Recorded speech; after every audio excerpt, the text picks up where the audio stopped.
Hello అందరికీ welcome to my channel.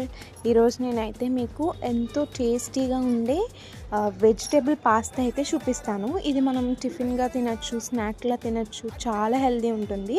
So first అయితే నేను చూపించినట్టుగా పాస్తా అయితే బాగా బాయిల్ చేసుకోవాలి. దాంట్లో వాటర్ యాడ్ చేసి కావాల్సినన్ని పాస్తా యాడ్ చేసుకుని లైట్గా ఆయిల్ వేసి అండ్ కొంచెం సాల్ట్ వేసి బాయిల్ చేసుకుని పక్కన పెట్టుకోవాలి.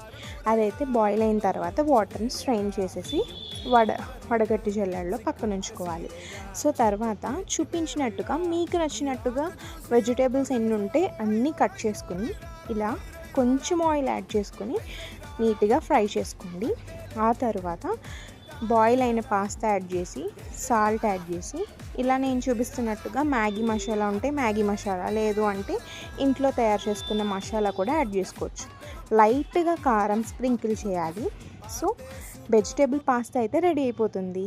లాస్ట్లో సర్వ్ చేసుకున్నప్పుడు మీకు కావాలనుకుంటే చిల్లీ ఫ్లేక్స్ యాడ్ చేసుకోండి.